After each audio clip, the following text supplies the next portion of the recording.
An elevator mechanic is a professional responsible for installing, maintaining, and repairing elevators and escalators. They ensure that the systems are safe, functional, and meet regulatory standards, playing a crucial role in the smooth operation of buildings and structures.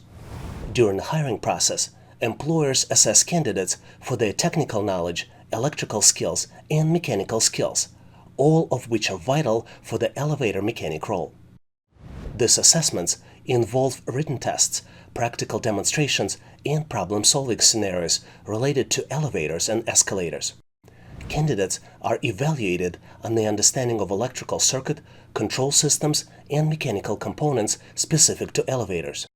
The goal is to ensure that the new hires possess the necessary technical expertise and hands-on skills required to maintain and troubleshoot elevator systems effectively. In addition to technical skills exams, employers might present job candidates with the workplace simulation tests in different areas. Hi there, this is Vadim from Online Training for Everyone. And in this video, I'll share with you how to pass an assessment test and get you hired for your dream job. When companies are hiring, very frequently, HR and hiring managers would like to test the candidate to make sure candidate possesses the skills and knowledge that will make him successful in the job. To determine the answer, employers use a computerized assessment tests to assess candidates' skills and experience relevant to the job.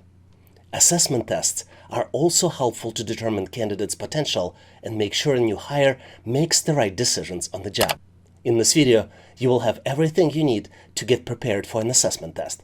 Make sure to watch this video from the beginning to end, and if necessary, multiple times until you understand all the questions and know how to solve them easily. If you would like to practice with the most recent questions for the assessment, please make sure to follow the link in the description and in comments of this video. And now, let's go ahead and get started so we can get you prepared.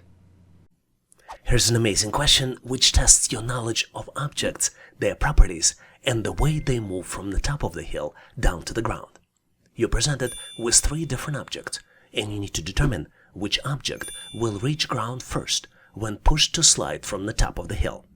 You have 4 possible choices to select from. Choice A, wheel. Choice B, wooden box. Choice C, sticky substance. And last but not least, choice D, they all reach the ground at the same time. Take a close look, maybe pause this video to see if you can come up with the answer. On my end, I have my selection, so I'm moving forward to share with you my version of the answer. And obviously, if you have a better way to solve it, please make sure to post in comments.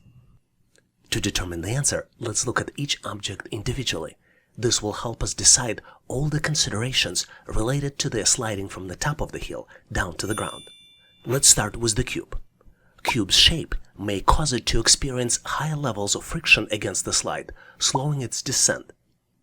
But at the same time, sticky substance may move even slower, because the behavior of sticky substance will largely depend on its viscosity and adhesive properties. If the substance is highly viscous and adheres strongly to the slide, it may experience significant resistance and it will take much longer for it to reach the ground. In some scenarios, depending upon viscosity, the sticky substance may never reach the ground at all. Based on this, I think most likely sticky substance will be the slowest in reaching down the bottom of the slide, followed by the cube, which would be second in the sliding down. So, as you might have guessed, I am putting my bets on the wheel. I think wheel's rolling motion will help reduce friction with the slide, allowing wheel to move more smoothly. This is why the wheel may reach the ground faster than all other objects. This is why I think the correct answer is choice A, wheel, because the wheel will roll and will have minimum friction to reach the ground. Did you come to the different conclusion?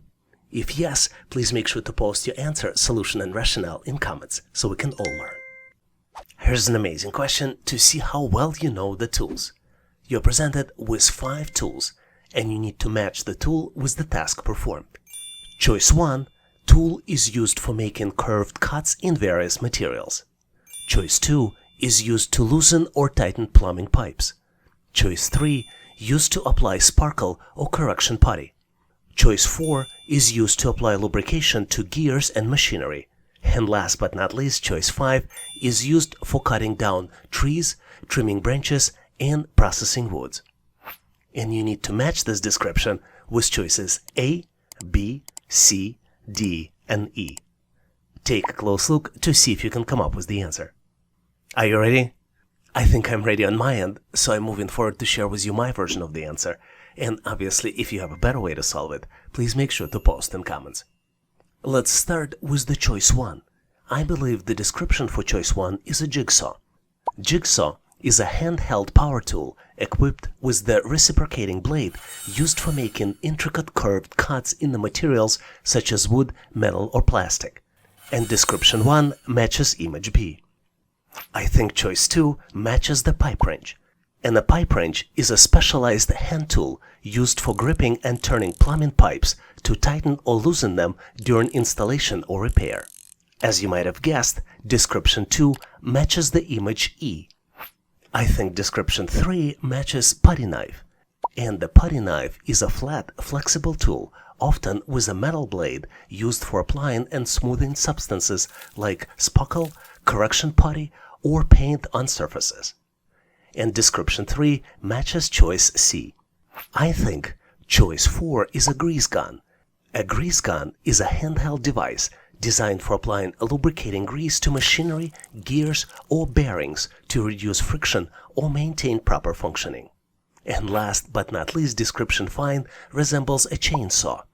Chainsaw is a portable mechanical saw with a rotating chain of sharp teeth, commonly used for felling trees, cutting branches, and processing wood in forestry, construction, or landscaping. You can see grease gun matching image A and chainsaw matching image D. Did you come up with any other conclusions? Or maybe have some other thoughts about this question? Please make sure to post your feedback and rationale in comments so we can all learn. Here's a very interesting question where you need to demonstrate your knowledge of tools and their uses. Samir is about to tackle a tricky repair job. You need to identify the essential tool featured in the image and select the option that best matches it. You're presented with 5 choices. Choices A, B, C, D, E. Take a close look to see if you can come up with the answer. On my end, I am moving forward to share with you my version of the solution. And obviously, if you have a better way to solve it, as usual, please post in comments. I believe you probably recognize the tool shown. It is screwdriver. But this is only the first step. In the second step, we need to identify all other tools shown and determine their relationship with screwdriver. I think choice A is a knife. A knife is a cutting tool, and it is not closely related to a screwdriver. Choice B is a nail. A nail is a fastening tool which is used to join materials, but it's also not directly related to the screwdriver. Choice D is a hammer. And hammer is a tool that's used to drive nails or other fasteners, which is different from screwdriver's primary function. And choice E is a bolt, which is the type of fastener, like a screw, but it's not directly related to a screwdriver. So, as you might have guessed, the correct answer here is choice C, screw. In fact, screwdriver is specifically designed for turning screws. When using a screwdriver, you insert its tip into the head of a screw and turn it to tighten or loosen the screw. You can even guess it based on the names, screwdriver and screw.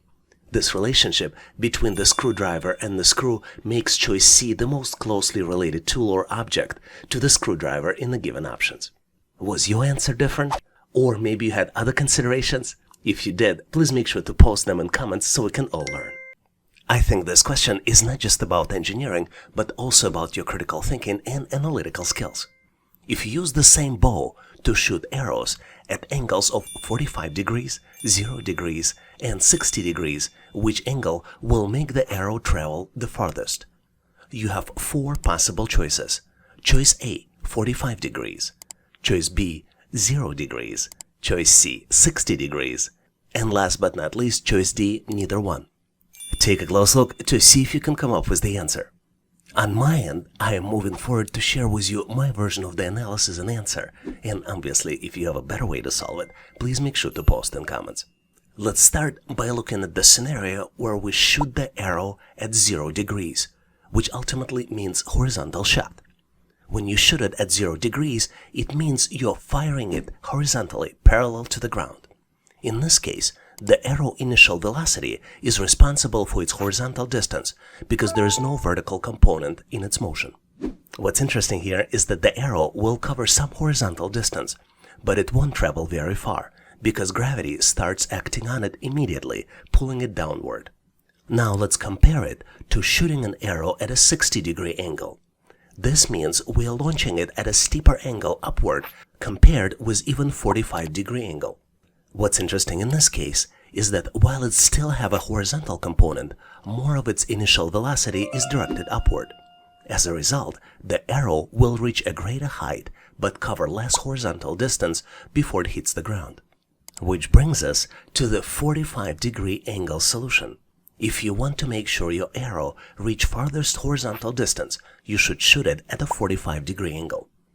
45-degree angle allows for the best balance between horizontal and vertical components of an arrow's motion, maximizing its range. So the correct answer here is choice B, 45 degrees. Did you get to the same answer? If not, please make sure to share your thoughts and rationale in comments so we can all learn.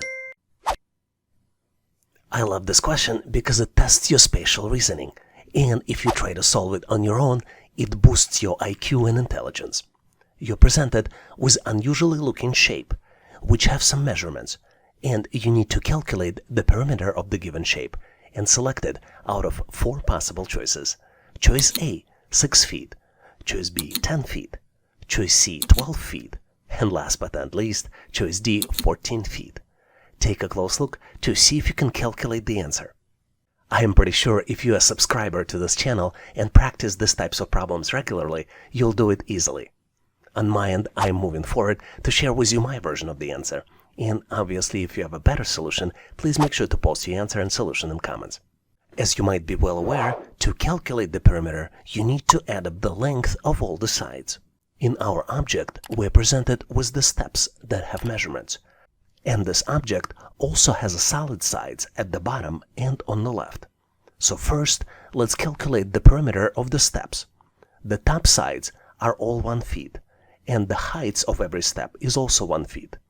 So the steps would be calculated 1 feet plus 1 feet, plus 1 feet plus 1 feet, and then you do it 6 times because it has 6 sides, which means that perimeter of all the steps would be 6 feet. The bottom area, based on the measurements, would be 3 feet, and the left area would be 3 feet as well. So the total perimeter would be 6 feet for the steps, then 3 for the bottom, and we also need to add 3 feet for the left area, which would total to 12 feet. So the correct answer here is choice C, 12 feet. Did you get to the same answer? If not, please make sure to post your solution and rationale in comments. This is one of my favorite questions because it tests your analytical skills as well as your abilities to identify sequences. You're presented with the series of numbers, and you need to identify the pattern and select the option that completes the series. Take a close look at the numbers. The numbers are 2, 5, 9, 14, and 20 in the first row. Second row is 3, 6, 10, 15, and 21. The third row is 4, 8, 13, 19, and 26. And last but not least, the fourth row has the series of numbers 1, 2, 4, 7, 11, and then comes the missing number. You need to detect the pattern and select the missing number out of 4 possible choices. Choice A, 17. Choice B, 16. Choice C, 23. And last but not least, choice D, 18. Take a close look to see if you can come up with the solution. Are you ready? Because I already found my solution, so I'm moving forward to share with you my version of the answer. And obviously, if you have a better way to solve it, please make sure to post in comments. The key to solve these types of challenges is obviously to identify the pattern and not to overthink it. If we look at the series of numbers, we have 4 independent rows, and each row represents an independent sequence which follows the same pattern. So what is the pattern? And the pattern here is rather simple. The next number is calculated as previous number plus the increment. An increment increases by 1 with each subsequent number. Let's look at the example on how calculations are done for the first row of numbers. In the first calculation, the increment is 3. 2 plus 3 equals 5. Then increment increases by 1, and from 3 becomes 4, which means 5 plus 4 equals 9. Then increment increases again, and 9 plus 5 equals 14. 14 plus 6 equals 20. I'm going to skip rows 2 and 3 so you can do calculations independently to practice your skills, but I am going to do the calculations for the last row. 1 plus 1 equals 2. Increment increases by 1, so 2 plus 2 equals 4. 4 plus 3 equals 7. 7 plus 4 equals 11. And last calculation, 11 plus 5 equals 16.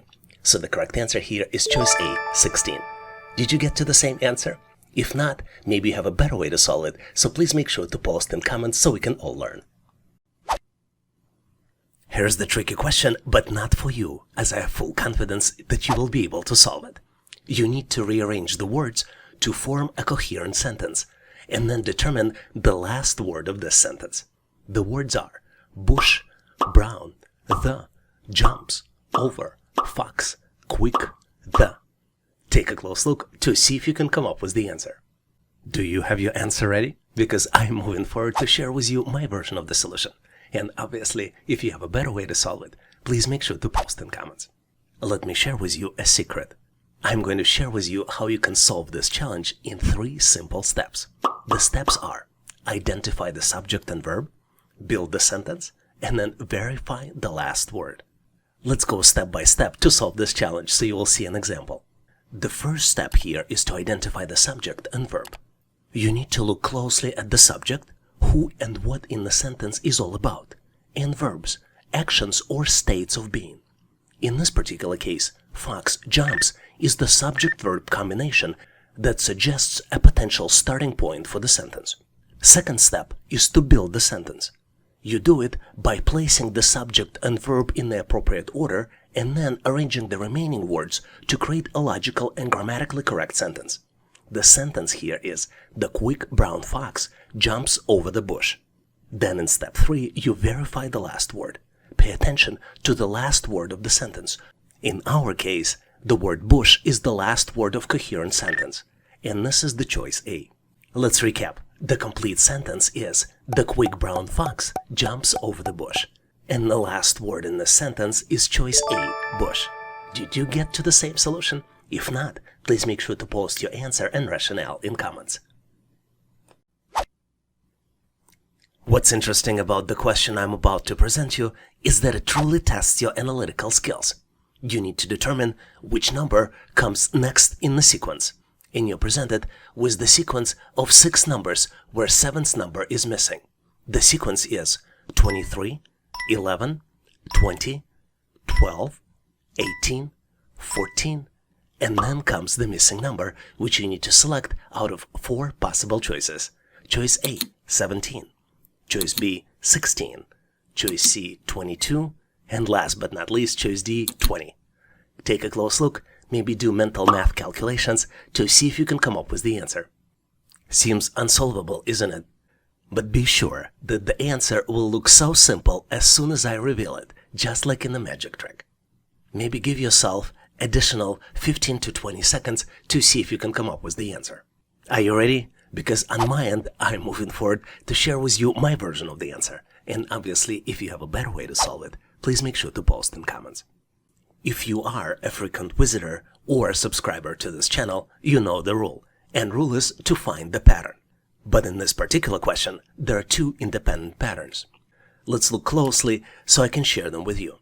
The numbers 23, 20, 18, and 17 represent first pattern. And the next number is calculated by subtracting decrementing number from the previous number. Let's look at the example. 23 minus 3 equals 20. 20 minus 2 equals 18. You see that the 3 is decremented by 1 to get to 2.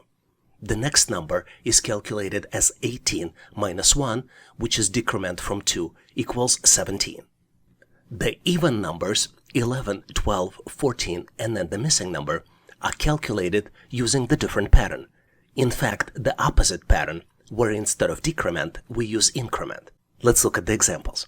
11 plus 1 equals 12. Then we increase 1 by additional number, and we increment 12 by 2, which leads us to a result of 14. Then the next number, the missing number, is calculated as 14 plus 3, which would be equal to 17. So the correct answer here is choice A, 17. Did you get to the same answer? If not, please make sure to post your answer and solution in comments. Thanks for watching. I really appreciate you for helping us to become one of the largest YouTube channels to help people become smarter, increase your IQ, and to pass any test. If the content of this video was helpful, please make sure to click the like button to help YouTube algorithm promote this video and help other people to find it faster. Giving us a like is also a way for you to tell us that you need more content like this, and when you tell us, we will deliver it for you in the future. For links to free and premium resources, please check the description and comments of this video. You can also go directly to our website, howtoanalyzedata.net, to download the materials related to this topic. I really appreciate your endorsement, support, and patronage of this channel. And thank you for considering to become a member and considering to subscribe. Please leave feedback, suggestions, or corrections in comments. And all the best on your journey. I'll see you in my next video.